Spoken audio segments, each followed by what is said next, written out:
සුබ දවසක් මම ප්‍රසවහා නාරිවේද විස්සක් වෛද්‍ය රෝහන් ලියනගේ අද අපි කතා කරන්නට බලාපොරොත්තු වෙන්නේ බොහොමයක් කාන්තාවන්ට තිබෙන සාපලතා සායන්ට පැමිණෙනකොට තිබෙන ප්‍රශ්නයක් ඒ කියන්නේ තමන් අයුව ප්‍රතිකාරය කරාට පස්සේ සුලභ ඇති වෙන බඩේ කැක්කුම මේ උදරේ වේදනාව ඇයිද කියලා.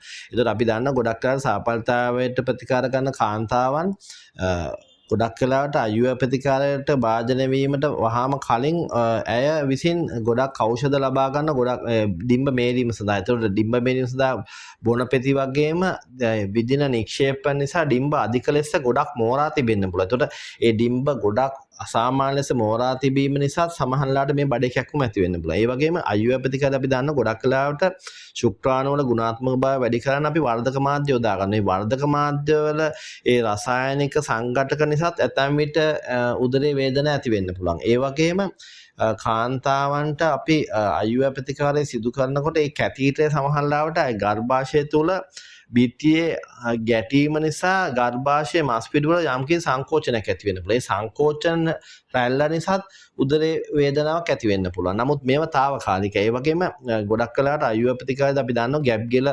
ආශ්‍රිත ප්‍රදේශය ඊටාම පිරිසිදු කරන්න ඕන. සමහරවිට පිරිසිදු නොකර කැතීටරය ඇතුල් කරොත් එහෙම ගර්භාෂය තුළට ගැප් ගෙල හරහා ඒ අවට තියෙන විස බීජ ගර්භාෂය තුළට ගමන් කරලා ඒ විස බීජ නිසාත් ඇතැම් විට බඩේ කැක්කුමක් ඇති වෙන්න පුළුවන්. ඊට අමතරව අපි ගොඩක් වෙලාවට අයුව ප්‍රතිකාරයෙන් පසු අපි කාන්තාවට දෙන ගොඩක් වෙලාවට යෝනි මාර්ගයෙන් අතු කරන්න හෝමෝන වර්ග ප්‍රොජෙස්ටරෝන් හෝමෝන වර්ග. ඒ හෝමෝන් වල තියෙන ප්‍රධානම අතුරු ආබාධයක් තමයි බඩ වේලන ගතිය, මලබද්ධය ඇති වෙන එක. එතකොට අපි ගොඩක් කාට ඒ කට්ටියට අපි කියන්නේ අයුව ප්‍රතිකාරයෙන් පස්සේ මලබද්ධය ඇතිවීම වළක්වා ගැනීම සඳහා වැඩිපුර වතුර පානය කරන්න, පලා වර්ග කෙන් සහිත ආහාර ලබා ගන්න කියලා. ඒතකොට සමහරට මේ මලබද්ධය නිසාත් ගොඩක් වෙලාවට බඩේ කැක්කුමක් ඇති වෙන බෑ. එතකොට අයුව ප්‍රතිකාරකෙන් පසු යම් කිසි විදියට බඩේ කැක්කුමක් ඇති වෙන නම් මෙන්න මේ වගේ කරුණු හින්දා තමයි ගොඩක් වෙලාවට බොහෝමයක් කාන්තාවන්ට සුලභව දකින්න ලැබෙන බඩේ කැක්කුම ඇති වෙන්නේ. හැබැයි එතකොට මේකෙදි තමන් බිය වෙන්න හොඳ නෑ. ඒකට කරන්න පුළුවන් එක දෙයක් තමයි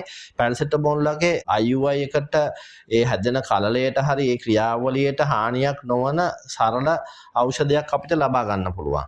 ඊට අමතරව තමන් නිතරම ටිකක් විවේකව සිටියොතින් ගොඩක් වෙලාවට මේක සමනය වෙලා දවස් දෙකක් වගේ තුනක් ඇතුළත මේක සමනය වෙලා යනවා. මේ වගේ දේවල් කරලා ගොඩක් වෙලාවට තමන්ගේ බඩේ කැක්කුම ඇති වුණොත් ඒක නතර කරගන්න පුළුවන්.